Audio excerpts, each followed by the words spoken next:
តានៅក្នុងមុខចំនួនរកស៊ីរបស់បងស្រី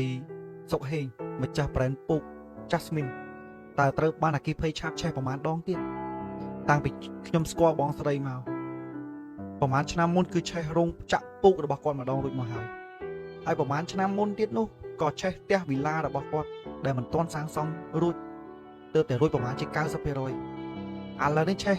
ឃ្លាំងផ្ទុកពូកឬជារោងចក្រលើពូករបស់គាត់ម្ដងទៀត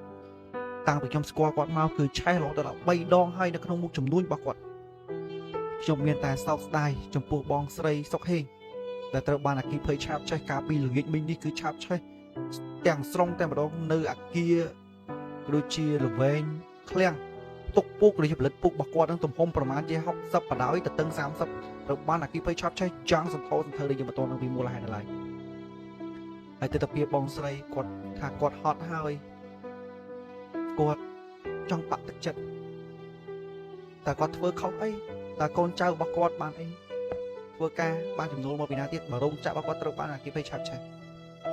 ហើយតាំងពីខ្ញុំស្គាល់គាត់មកគឺឆេះរហូត3ដងហើយនៅក្នុងជីវិតគាត់រយៈពេលប្រហែលឆ្នាំតែប៉ុណ្ណោះទី1ឆេះរោងចក្ររបស់គាត់ផលិតពូកយ៉ាងដូចគ្នាទី2ឆេះផ្ទះវីឡារបស់គាត់ដែលទៅតែធ្វើសម្រាប់បានប្រហែលជា90%លាបថ្នាំលាបអីហើយឆេះយ៉ាងធន់ទៅឥឡូវនេះគឺឆេះរោងចក្រពូកគាត់ទៀតលើកទី3ហើយល្ងាចមិញនេះគឺនៅជាប់នឹងបរិយាជូវ៉ា2ផ្លូវរ៉ារភ្លើងសង្កាត់សំណងក្រោមខណ្ឌពោធិ៍សែនជ័យរាជធានីភ្នំពេញខ្ញុំមានតែពាក្យថាសោកស្ដាយចំពោះបងស្រីសុកហេងដែលត្រូវបានខូចខាតបាត់បង់ក៏ដូចជាខូចខាតនៅចំណូលក៏ដូចខូចខាតនៃទ្រព្យសម្បត្តិដូចជាពូកអីមិនមែនតិច$1,000ទេហើយអ្វីជាពិសេសនោះក៏បុគ្គលិកគាត់មកគាត់ថាបុគ្គលិកគាត់ប្រមាណអ្នកដែលធ្វើការនៅនឹងត្រូវបាត់បង់ការងារក៏ដូចជាបបាក់ឲ្យការងារដែលគាត់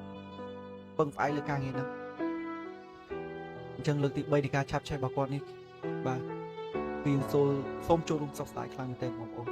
ហើយនៅក្នុងហេតុការណ៍គ្រោះអគ្គិភ័យឆាប់ឆេះឃ្លាំងទុកពូកឬផលិតពូករបស់បងស្រីសុខហេងនេះគឺមិនមាននរណាម្នាក់រងរបួសនោះទេបាទបានគ្រាន់តែខូចខាតនៅទ្រព្យសម្បត្តិដូចជាឆាប់ឆេះឆ្លងរាលដាលតិចតួចដល់ផ្ទះមួយដែលនៅជាប់ឃ្លាំងហ្នឹងហើយក៏អរគុណដល់សមត្ថកិច្ចដែលព្យាយាមអន្តរាគមន៍ពាក់ព័ន្ធនឹងករណីអគ្គិភ័យនេះផងដែរបងប្អូនហើយចឹងសូមបងប្អូនខ្ញុំប្រុងប្រយ័ត្នទាំងអស់គ្នាកុំឲ្យមានករណីអគ្គិភ័យឆាប់ឆេះហើយនៅពេលនេះខ្ញុំកំពុងធ្វើការផ្សាយនេះគឺខ្ញុំនៅខេត្តព្រះសីហនុគណៈដែលម៉ោង6ព្រឹកខ្ញុំទៅជួបបងអូនស្រីដែលគាត់កំពុងតែបងប្អូនយើងវិញឯពាក់ព័ន្ធគាត់លក់សណ្តែកដីហើយមានអ្នកធ្វើមេត្តាធ្វើឲ្យគាត់កំពុងសណ្តែកដីហ្នឹងបាទយើងនឹងព្យាយាមជួបអូនស្រីបាទហើយនឹងផ្សាយដល់បងស្រីប៉ុន្តែជាក់ស្ដែងពេលនេះខ្ញុំឆ្លៀតធ្វើវីដេអូមួយបាទដើម្បីចូលរួមសោកស្ដាយចំពោះបងស្រីសុកហេងដែលត្រូវបានអគ្គិភ័យឆាបឆេះឃ្លាំងទុកពូករបស់គាត់ផងដែរ